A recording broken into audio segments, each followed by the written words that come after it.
언니, 이상하지? 너랑 내가 같은 사람이라는 사실. 유리잔을 손바닥에 올리면 우리는 일순 보기 좋게 약해진다. 김사라 시 류 불결에서 선물인 중일부를 읽어드렸습니다. 안녕하세요. 문학의 소리를 듣고 전하는 문학라디오 문장의 소리입니다. 저는 오다영입니다. 811회는 당신의 첫 코너로 진행됩니다. 당신의 첫은 작가로서의 발을 내딛기 시작한 작가들을 만나보는 자리입니다. 그간의 노력을 축하하고 앞으로의 시간을 응원하는 시간이 되었으면 합니다. 오늘은 제25회 문학과사회 신인문학상 시부문에 당선되신 김사라 시인을 모셨습니다. 안녕하세요. 안녕하세요. 김사라입니다. 네, 먼저 소라님들께 인사 부탁드립니다. 네, 안녕하세요. 소라님들 김사라입니다. 아까 들어오기 전에 살짝 여쭤보니까 문장의 소리를 미리 좀 들어보고 오셨더라고요. 소라님들을 이렇게 좀 알고 오셨던 것이죠. 어떤 방송을 좀 들어보셨나요? 되게 오가면서 자주 듣는 방송인데 그러셨나요? 너무 좋아해서 전 사실 그 백투더퓨처 할 때 그 문학광장에서 했던 거기 있었거든요. 아, 그 자리에 계셨나요? 저희 문소팀에 열정이 누가 있던 그 자리에 계셨군요. 평소에 너무 좋아하는 방송이에요. 아, 감사합니다. 오늘 그 마음을 제가 계속 기억하며 해보겠습니다. 지금 너무나 편파적인 마음을 지금 장착해서 그냥 편파적으로 방송을 하도록 하겠습니다. 사라 시인님 당선을 다시 한번 축하드리고요. 굉장히 축하를 많이 받으셨을 것 같아요. 어떤 축하를 받으셨는지 궁금합니다. 다들 정말 자기 일처럼 너무 축하를 많이 해주고 놀라워해주고 그럼 저도 또 거기에 놀랍고 다들 너무 따뜻하게 축하를 많이 해줘서 몇 달 동안 저도 너무 즐겁고 따뜻한 시간을 보냈던 것 같아요. 이번에 이제 문학과 사회 문예지에 공모를 보낼 때 당선되리라고 예상을 못 하셨나요? 네. 정말요? 정말 그런 예상을 하나도 못하고 지금 사라 시인 눈이 2배가 됐습니다. 정말이라는 진심을 전달하기 위해 2배가 되셨는데요.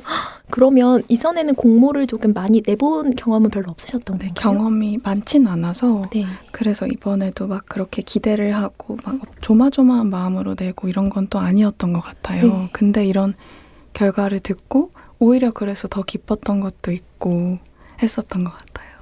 네, 얼마나 좋을 때입니까? 가장 축하를 받을 때셔서 이 시기를 누리시길 바라고요. 혹시 당선 과정에서 주변에서 들은 이야기 중 특별히 기억에 남는 것이 있을지 궁금하고요. 또 등단 이후 일상이 좀 미세하게나마 달라진 것이 있는지 궁금합니다.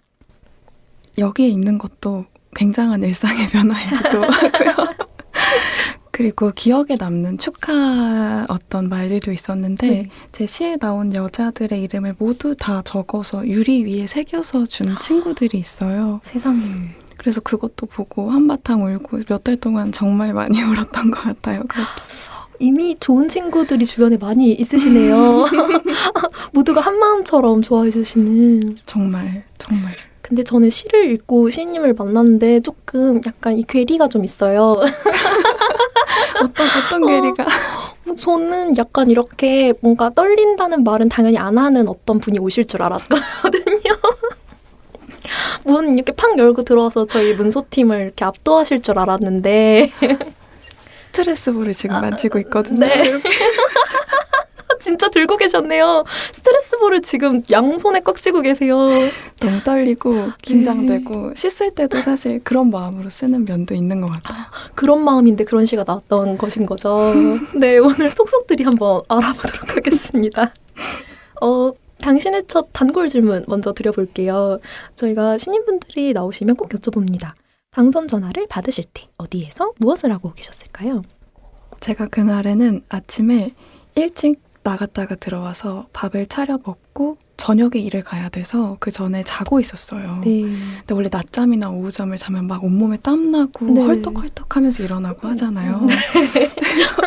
나이가 저보다 한참 어리셨던 것 같은데. 네, 일단 알겠습니다. 네. 낮잠을 자고 나니까 막 피가 싹 돌고 막 엄청 헐떡헐떡한 상태로 전화가 와서 딱 일어나서 안 잔 목소리로 노력하면서 딱 받았는데 그 당선 전화였거든요. 그래서 그때는 너무 놀라서 꿈에 들어왔나? 아직 꿈인가?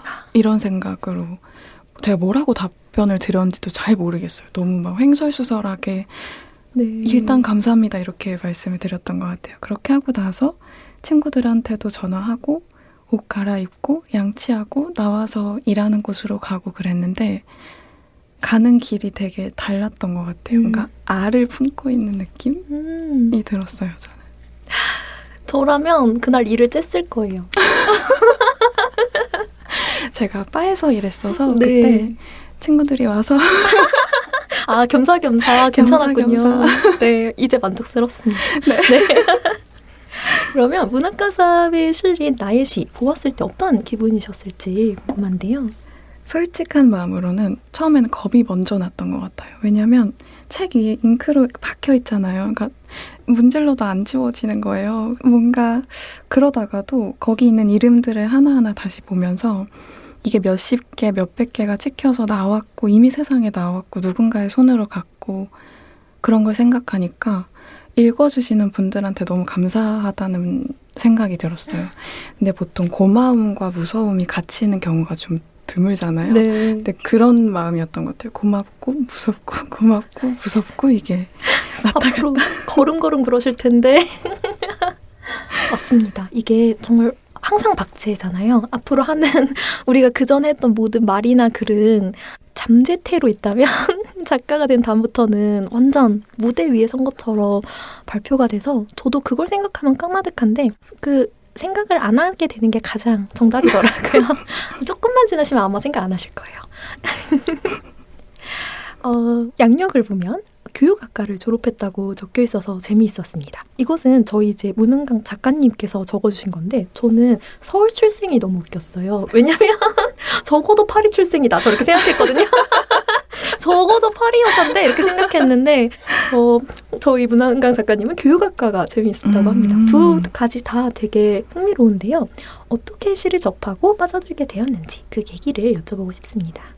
교육학과에 진학한 것도 저한테는 너무 자연스러운 흐름이었고 시를 쓴 것도 너무 자연스러웠다고 느껴지기도 하거든요. 왜냐하면 고등학교 때에는 제일 많이 보는 사람들이 선생님들이었으니까 그냥 자연스럽게 저 사람을 좋아하니까 저 사람이 하는 걸 할래.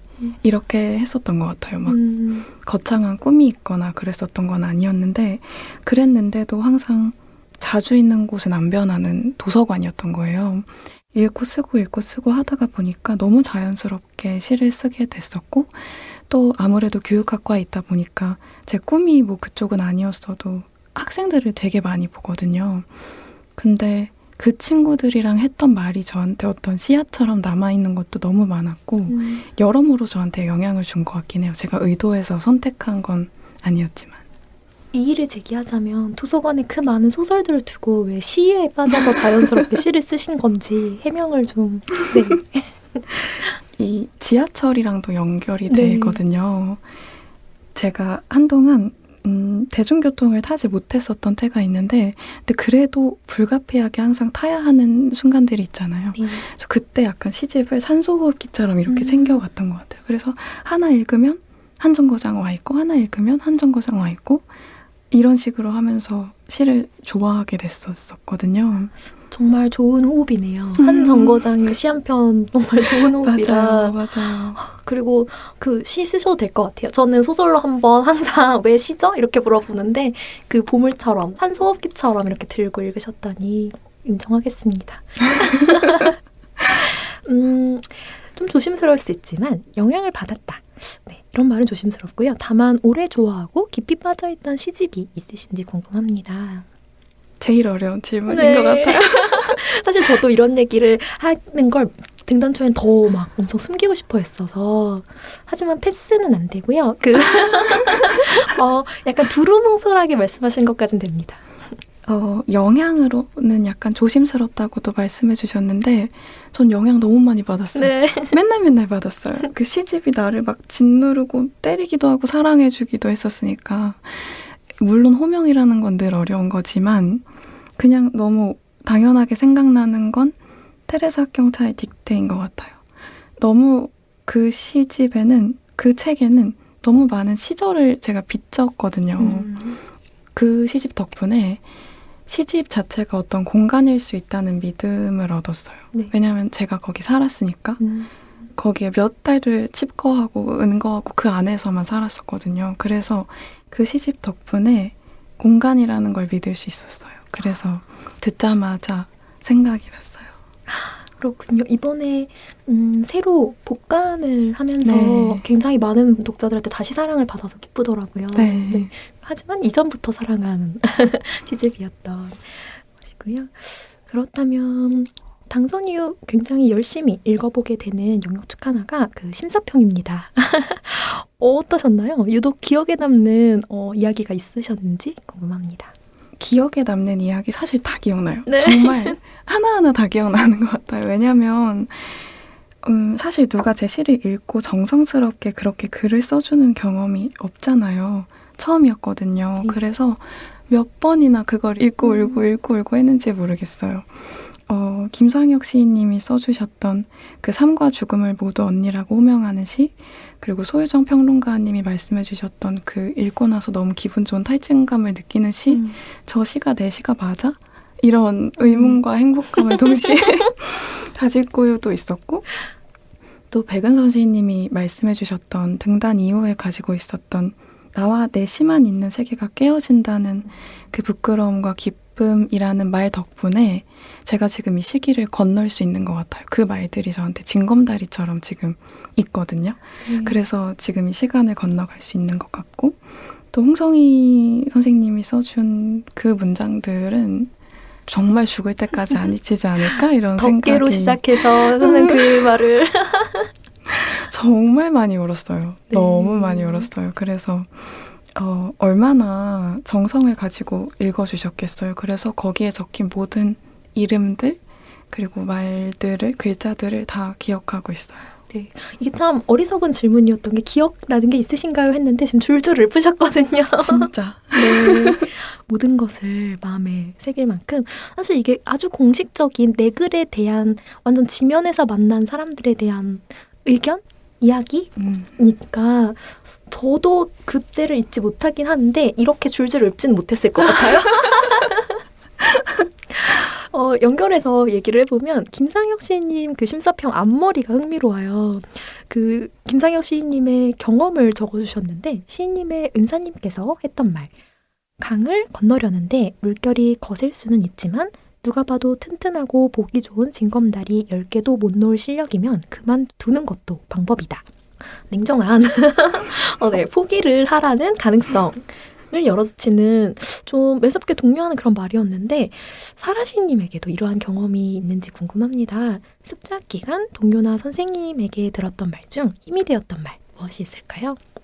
근데 앞에는 이제 포기하라는 말인데 두 가지 다 들어보고 싶어서 드린 질문입니다. 너무 있었어요. 저는 소연쌤 시 수업을 들으면서 네. 시를 처음 쓰기 시작했고 계속 써왔었거든요. 근데 선생님이 수업에서 각자 포기하는 걸 하나씩 말해봐라 이렇게 말씀을 하셨는데 저한테는 그게 사랑받고 싶다는 욕망이었거든요.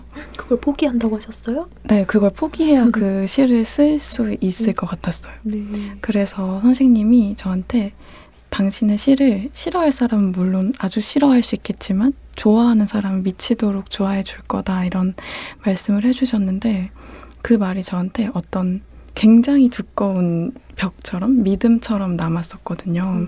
사실 그 선생님이 해주시는 말은 늘 어떤 형태로든 가슴에 박히거나 가슴 위로 막 뛰어다니거나 이 말이니까 막 뛰어다니고 있거든요.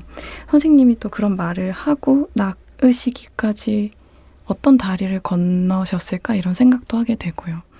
그래서 또 하나가 그 어떤 격려 같은 것이 또 기억에 남는 건 그 글을 쓰기에 내가 너무 지금 별로 아닌가?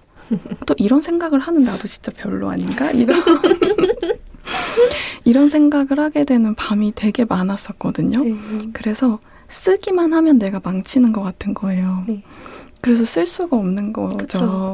그래서 그렇게 했을 때 나를 너무 버리고 싶고 내가 이 손이 내 손도 아니었으면 좋겠고 이런 생각을 막 하던 때에 선생님이 당신이 당신뿐이라면 더 좋은 시를 쓸 수 있겠는가. 그러니까 당신이 당신을 넘어섰을 때의 어떤 기쁨 같은 걸 선생님을 통해서 한 번 다시 배웠던 것 같아요. 왜냐하면 제가 이렇게 우표에 주소를 쓰고 프린트를 해서 실을 넣고 내고 하는 손은 내 손이잖아요. 그래서 그 말에 힘을 입어서 낼 수 있었던 것 같아요. 이제 한 시인님을 통해서 저는 거의 김소연 시인님의 강의를 조금 첨강을 지금 두 부분 정도 들은 것 같아서 굉장히 흡족한 자리고요. 네, 저도 마음에 새길 만한 말씀을 해주셔서 역시 훌륭한 선생님을 만난다는 것은 정말 네, 정말 좋은 운인 겁니다.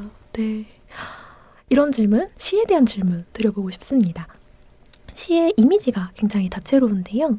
한 문장 안에서도 터져나오는 감각의 층위가 무척 다양했던 것 같아요. 그래서 평소 어떤 것을 통해 영감을 받고 시의 진료를 채집하시는지 궁금합니다. 맞아요. 이미지도 되게 좋아하고 살에 닿는 건 다 좋아하는 것 같아요.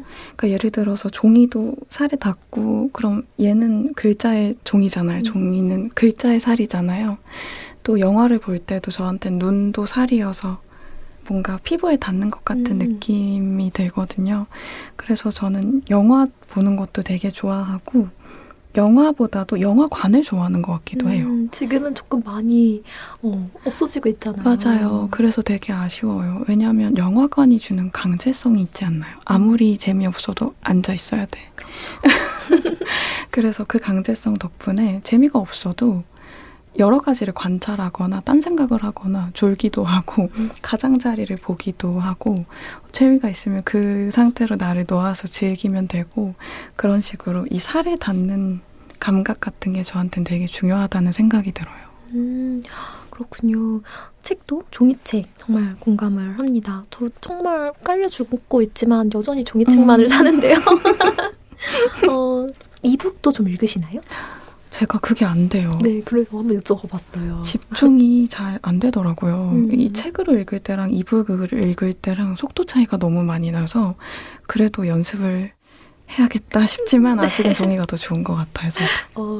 저도 이제 다 종이책으로 읽는데 그 질감도 즐기는 걸 중요하고 그 부피를 만져보는 것도 맞아요. 좋아하는데 저는 이제는 무게를 느끼는 것도 이 책에 전 좀 뒹굴거리면서 읽는 편이라 실제로 제가 지금 팔목이 너무 아파요. 네. 근데 그게 그냥 책을 들어서 아픈 지금 아파요. 사실 이쪽 팔목이 아프다는 말씀을 좀 드리고 싶어서 한 말인데요.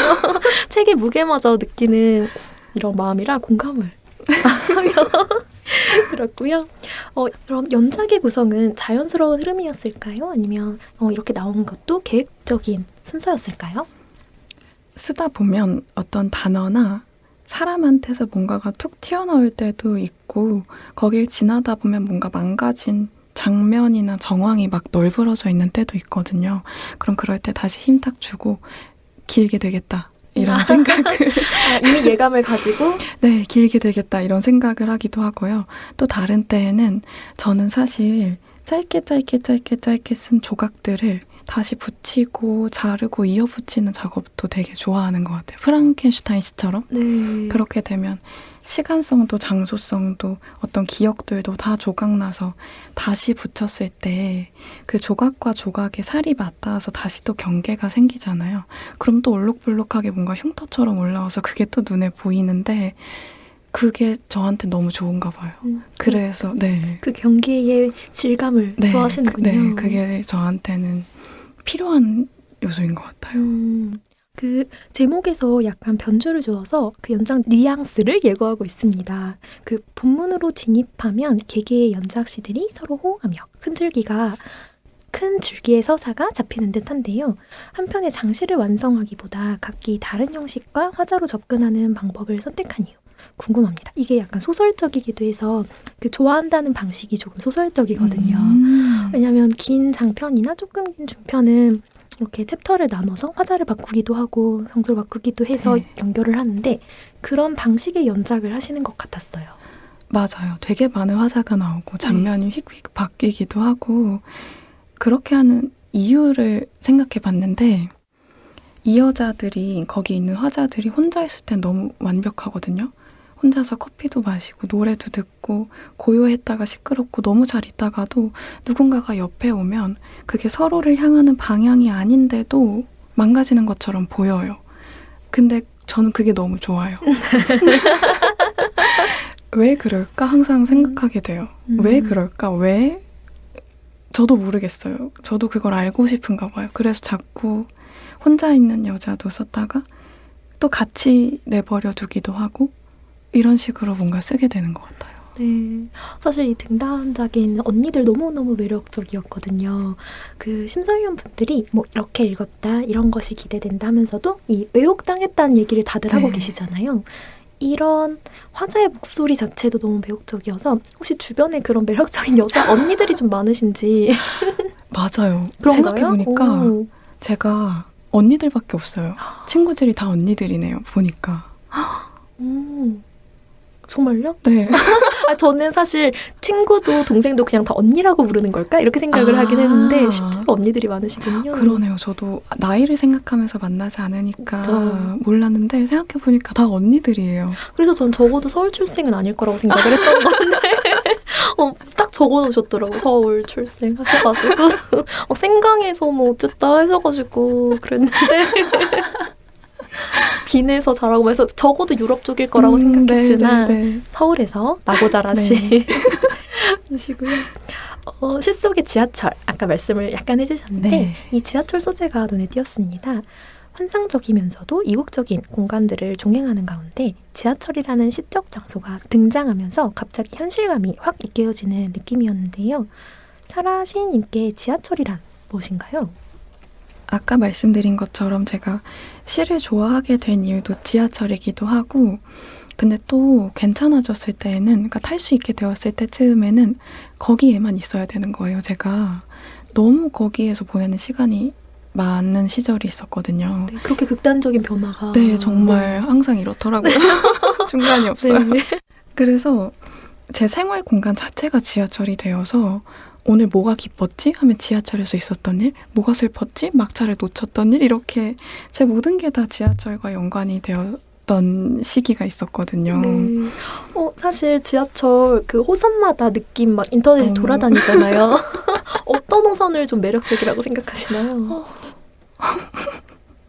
저는 3호선을 되게 좋아해요. 3호선, 주황색의 3호선이요. 네. 중간에 지하철이 아니게 되는 그 지상으로 나오게 되는 순간들에서 강 건너는 호선들이 있거든요. 네. 2호선도 그렇고. 네. 그런 호선들을 매력적은 모르겠지만 좋아하는 것 같아요. 네. 우리나라는 큰 한강이 있어서 어쨌든 네, 다 지나가니까. 그 저는 2호선을 주로 타는데요. 그 사람들이 다 바쁘니까 핸드폰 보고 있다가 한강을 딱 들어선 순간 모두 고개를 돌려서 밖을 보는 그 사람들의 표정을 좋아해요. 다 이때다 하고 다 들어서 잠시 한 1분 동안 보잖아요. 사람 구경을 좋아하는 편입니다. 지하철 3호선입니다, 여러분.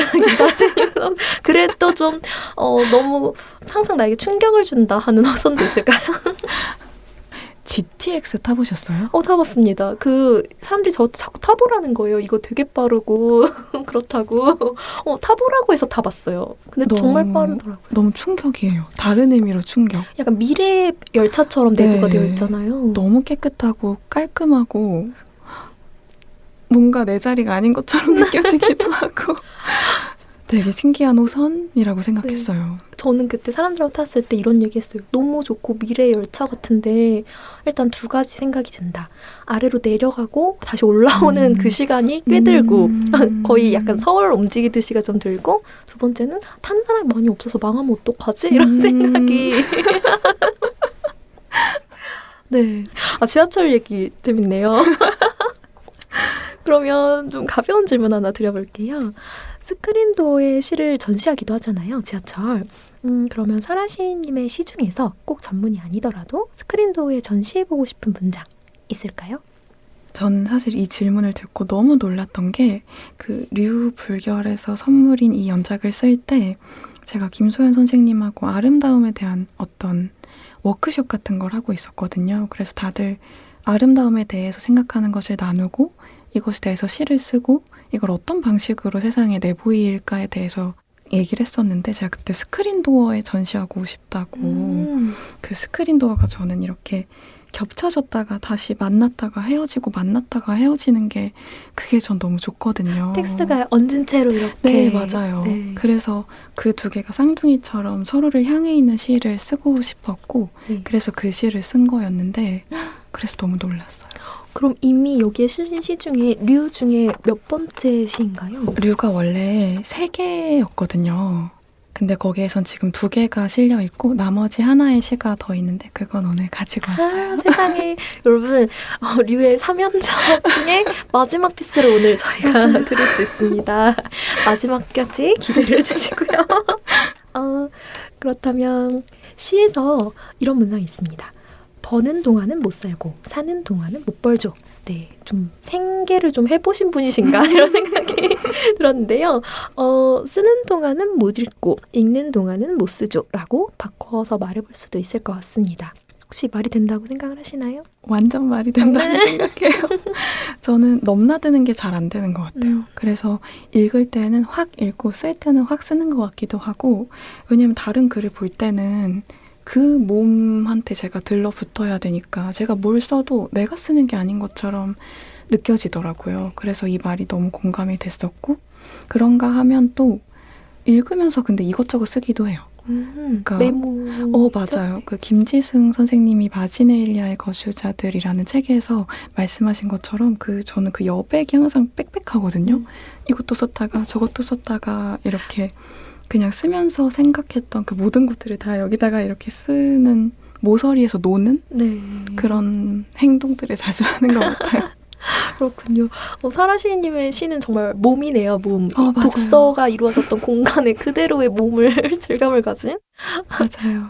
저는 정말 극도로 줄도 안 긋는 방식의 독서를 좀 했었어서 네. 이런 친구들 책 구경하는 거 좋아해요. 아, 전 자신 있게 점도 잘 안 찍는 그런 편이어서 다른 사람의 그 과감한 필터치 이런 거 보는 거 좋아합니다. 몸이 막 달고 이러진 않으세요? 막. 그래서 머리로만 기억하려고 해서 골치 아프죠. 약간 골치가 아파요, 사실.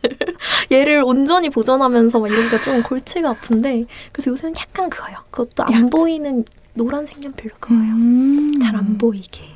살아있다고 생각해서 그러신 거 아닐까? 얘가 살아있으니까. 나중에 얘를 다시 마주했을 때 다시 새 느낌으로 마주하고 왜냐면 만날 때 튀기는 그러네요. 게 있으니까 근데 이제 나이가 들면 기억력이 좀 떨어지잖아요. 진짜로 많이 감퇴해 있거든요. 그런 어떤 제가 이제 변화를 해야 될 때가 아닌가 그런 생각을 가지고 있고요. 해외 입양을 연상케 하는 시적 정황이 눈길을 끌었습니다. 특히 쌍둥이 여자아이들이 각기 다른 나라로 입양되어 자라다가 재회하게 되면서 외형이 거의 같을 두 사람이 서로 다른 언어를 바이러스나 상처로 묘사하는 문장이 인상 깊었는데요. 혹시 평소 관심을 두고 있는 사회 문제들을 시로서 발화하는 것에 어떤 마음을 가지고 계신가요? 의도하지 않아도 쓰게 되는 것 같아요. 그 밀려난 목소리들을. 그래서 그것들이 다시 살거나 죽을 수 있는 게 그게 시의 세계인 것 같다는 생각도 하게 되거든요. 또 내가 발을 딛고 있는 공간이기도 해서. 근데 그렇기 때문에 쓰면서 늘 두려운 것 같아요. 내가 혹시 해치고 있는 거면 어떡하지? 이들이 나오기 싫은데 내가 드러내고 있는 거면 어떡하지? 내가 그 세계를 닫고 있는 꼴이 되면 어떡하지? 이런 고민들을 맨날 하는데 그런데 이 고민들은 너무 필요한 고민들인 것 같아요. 절대로 그만둬서는 안 되는 고민들. 맞습니다. 그러니까 내가 좀 좋은 사람이 되는 수밖에 없어요.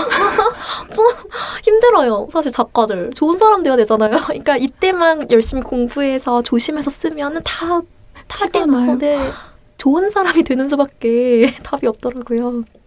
응원하겠습니다. 좋은 사람 계속 유지되시는 걸 응원하겠고요. 물리적으로는 정착한 상태이면서 정주하는 감각을 갖지 못하는 존재들이 이제 이 시 안에서 오래 잊혀지지가 않았었는데요. 유랑에 대한 경험, 유랑하고 있다는 감각에 대한 그런 경험이 있으신지 궁금했습니다. 제가 프랑스에 잠깐 있었던 적이 그쵸, 있는데 전 파리 여자인 줄 알았다니까요. 제가 근데 파리도 아니고 투르라는 되게 작은 마을이 있었어요. 근데 그때의 경험이 저한테 좀 컸었던 것 같아요. 왜냐하면 거기 있었을 때 아시안이라든지 여성이라든지 이 밖에서와 대조해서 내가 나한테 스스로 갖는 이 좌표가 되게 분명해졌는데 그게 분명해지면 분명해질수록 나는 안 보이게 되는 거예요. 나는 나에 대해서 갖는 감각이 되게 정확해졌는데 남들은 그걸 봐주지 않았을 때 그 간극이 저한테는 유령이고 유랑이었거든요.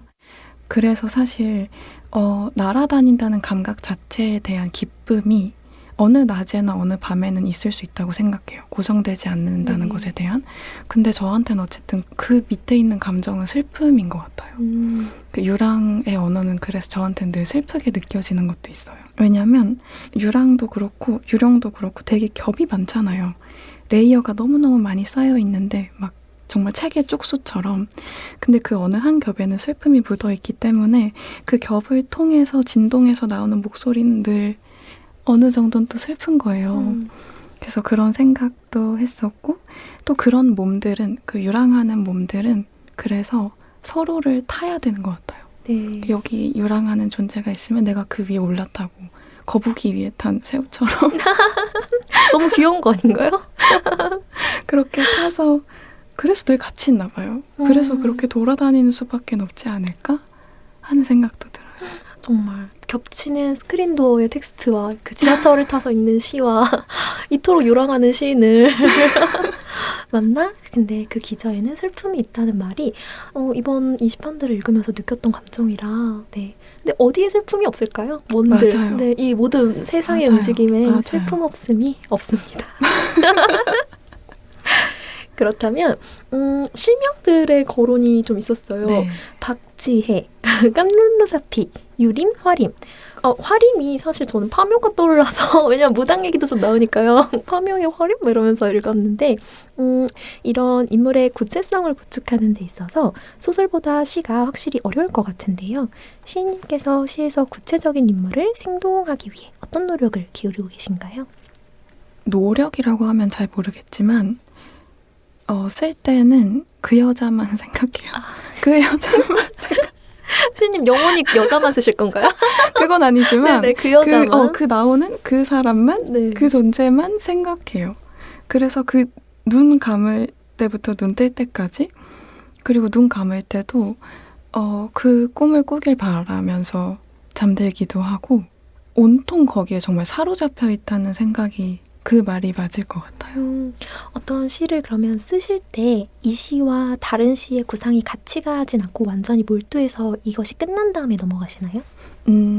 그 약간 마음속에 여러 가지 작동하고 있는 얘기들이 있잖아요. 네. 이게 계속 진행되고 있긴 하거든요. 근데 어떤 것이 되게 증폭해서 에너지를 낼 때는 다른 존재들도 좀 잠깐 눈 감아주는 것 같은 느낌이 오늘은 저 여자다. 네. 눈 감아줘야죠. 오늘은 이렇게 한다면. 아까 굉장히 제가 이제 심사위원 분들의 말 중에 인상 깊었던 폭발하는 에너지에 압도된다. 다 읽자 기분 좋은 탈진감을 느꼈다. 라는 이제 이런 소유정 평론가의 심사평이 있었습니다. 정말 귀하고 드문 텍스트 읽기에 그 이상의 경험을 선사한 셈인데요. 혹시 사라 시인님께서는 어떤 끝맛을 느낄 때 정말 좋은 읽기를 경험했다라고 느끼시나요? 약간 가슴을 부여잡게 만드는 시가 있거든요. 그런 책이 있거든요. 근데 진짜 이렇게 부여잡아야 돼요. 막 감각으로 와, 이 사람 이거 진짜 살로 썼나 봐. 이걸 쓰고도 살아있을까? 막 이런 생각이 좋은 책 읽으면 여기 멍 들어있는 거 아니에요? 아무리 쳐서. 정말. 그래서 그런 책을 읽고 나면 막 먹어버리고 싶기도 하고 찢어버리고 싶기도 하고 막 이렇게 꾸겨버리고 싶기도 하고 그러니까 어쩔 줄을 몰라서 그렇게 되는 책들이 있는 것 같아요. 읽고 나면 정말 시간의 흐름조차 느끼지 못하도록 나를 어딘가로 데려다 놔버리는 그러면서 손도 안 내밀어주고 이런 책들이 좋은가 봐요. 위험한 독서를 하고 계시네요. 꽤 많은 걸 감수해야 하는 독서. 나를 좀 그 감각에 내놓을 자신이 있을 때 그런가 봐요. 내 이제 취향 같은 것들이 어느 정도 좀 섰으니까 저 책은 분명히 날 죽일 것이다. 뭐 이런 느낌이 있잖아요. 그러면 좀 건강할 때 이제 돌입을 하셔야겠네요. 감당을 좀 해야 하니까. 그러게요. 책 읽기 위해서 운동도 하고. 네. 맞습니다. 저도 굉장히 공감하는 바인데요. 그렇다면 이런 것을 공개하는 것이 아까도 조금 부담스러우실 수도 있다고 했지만 그럼 이제 부여잡는 책 한 가지 추천해 주시면 어떤 책이 있었을까요? 지금은 딱 생각나는 건 김원희 시인의 책들인 것 같아요. 그 문장들인 것 같아요. 읽을 때 진짜 유독해요. 너무 유독이요? 유독? 네네. 유독성을 가지고 있는 것 같아요. 유독물질, 유독씨. 네. 그래서 너무 좋은 거예요. 너무 좋다는 말밖에는 할 수가 없는. 네. 해로워야 내가 좀 부서지고 네. 부서져야 읽은 맞아요, 것이죠. 맞아요. 맞아요. 네. 너무나 공감하나 제가 시간이 없어서 넘어가겠습니다. 왜냐면 저희가 신인 작가님을 위해서 오늘은 특별히 밸런스 게임을 하나 준비해봤기 때문에 바로 넘어가 보겠습니다. 빠르게 답변을 해주시면 될 것 같아요. 아침에 시쓰기, 밤에 시쓰기, 밤에 시쓰기, 카페에서 쓰기, 도서관에서 쓰기, 카페에서 쓰기, 커피와 함께 쓰기, 차와 함께 쓰기, 커피와 함께 쓰기, 음악 속에서 쓰기, 정적 속에서 쓰기, 음악 속에서 쓰기, 휴식하는 날 조용히 집에서 쉬기, 여행 다니며 경험하기. 집에서 쉬기. 유랑하는 건 좋아하면서 쉴 때는 집에 있나요? 해명을 좀. 여행 다니며 경험하는 것은 휴식하는 날은 아니에요. 네. 치이기로 결심하고 나가야지. 내던지고 나가는 날. 어떻게 사람이 늘 유랑을 하겠어요? 그럼 궁금한 것이 집에서 어떤 사람은 동선이 굉장히 바쁘고 어떤 사람은 거의 안 움직이는데 어떤 편이신가요? 저 정말 안 움직이는 것 같아요. 정말 극단만 오가시는군요. 맞아요. 어떤 좌표를 찍어놓고 그 주변에 필요한 것들을 다 뭔가 이렇게 두고 앉으면 너무 행복해요. 저 움직이지 않고 모든 것이 손 닿는 곳에 있는 방향으로 하려고 충전기가 온 집안에 있고요. 만약에 내가 책 읽는 스팟이 한 4군데, 3군데면 그곳마다 읽기 쉽게 되는 그 세팅을 다 해놨어요. 안 움직이려고. 한 번 앉으면, 한 번 눕거나 앉으면. 비슷하시네요. 굉장히 많이 공감하면 갑니다. 밖에서 엄청 돌아다니거든요. 저도요. 그래서 정말 이해가 되고요. 저희가 얘기를 나누다 보니 시간이 좀 없어서 마지막 질문을 하나 드려보려고 합니다. 아직 첫 시집이 나오지는 않았지만요. 시인님의 머릿속에서 꿈꾸고 계신 첫 시집의 모습 어떻게 상상을 해보고 계신가요? 되게 작은 예를 들어서 막 꼭 빨강색이랑 검은색이 있었으면 좋겠어. 막 이런 생각들부터 결국에는 그 목소리들이 다 공명했으면 좋겠어. 이런 생각도 해요. 거기 제가 시에 쓴 문장이 있는데 하나의 목소리인 것 같았는데 다가가자 수천 개로 갈라졌다. 이런 표현이 있는데 그런 시집이라면 너무 좋겠다. 너무 좋겠다. 이런 생각을 하고 있어요. 네, 이미 그렇게 구체적인 생각과 목소리를 이미 가지고 계셔서 블랙레드인가요?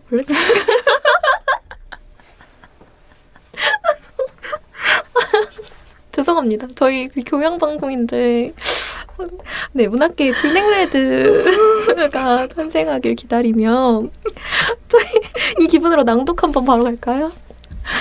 네. 아직 공개되지 않은 그 등단자 중에 류 불결에서 선물인 시리즈의 3번째 작품인데요. 그쵸? 죄송합니다.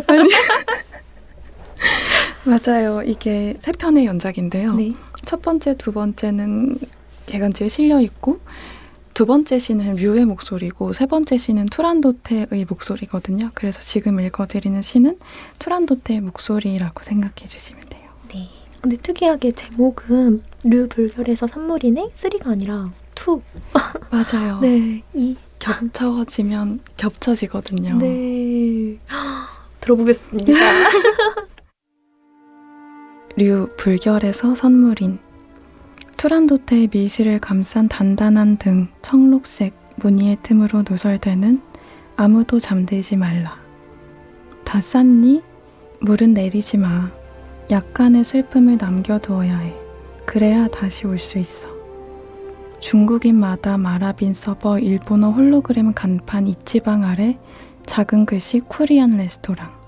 검붉은 내부, 고추 잡채를 닦아난 여러 개의 탁자에는 목이 홀리는 파란 등이 일렁이고 고요하게 빛나는 저길 봐요.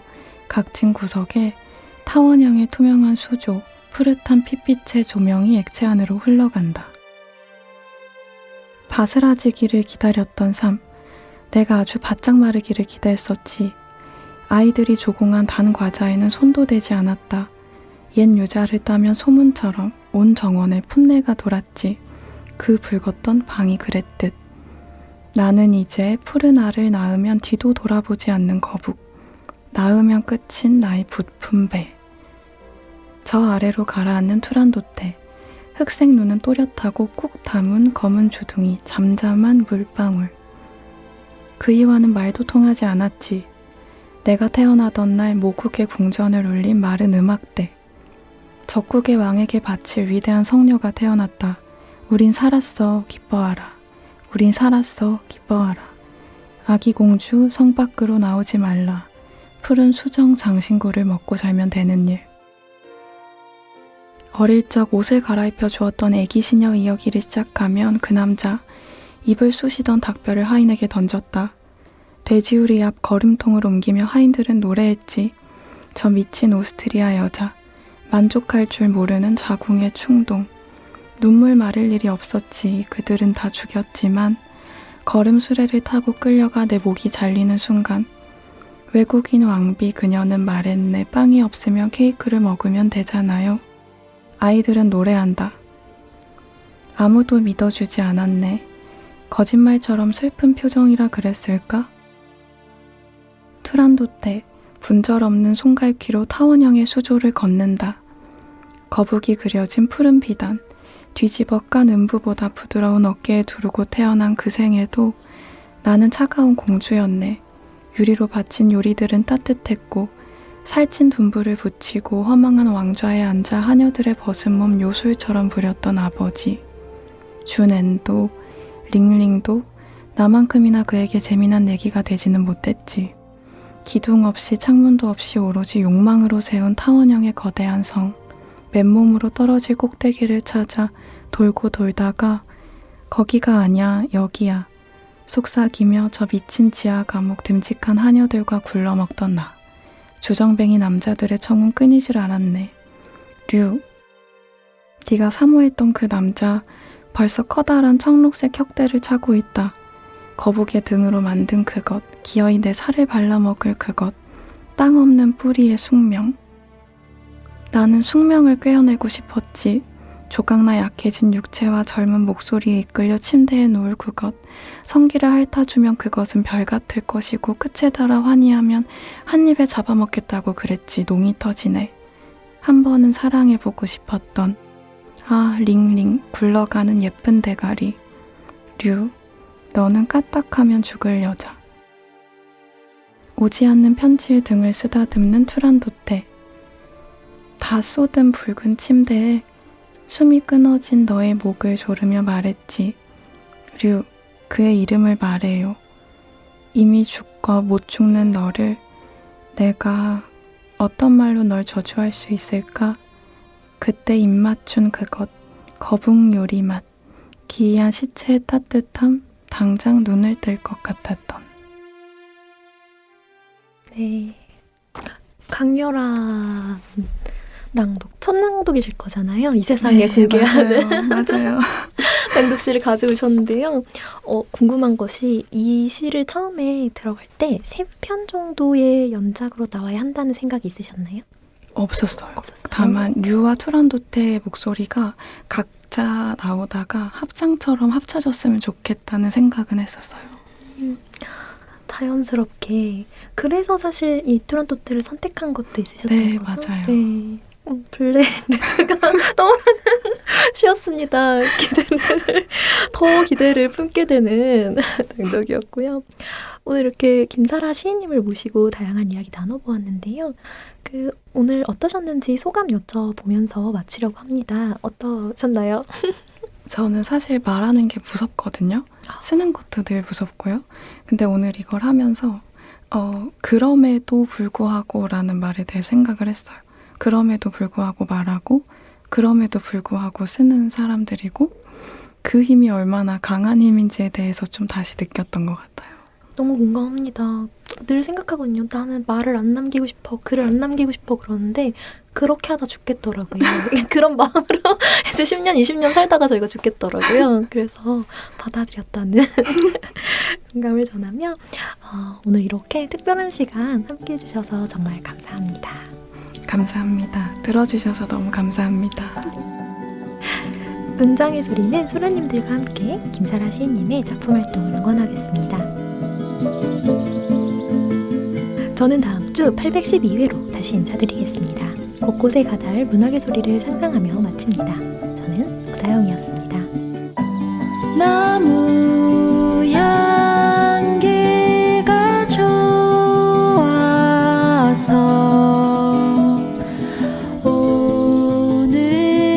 오늘도 연필을 들어서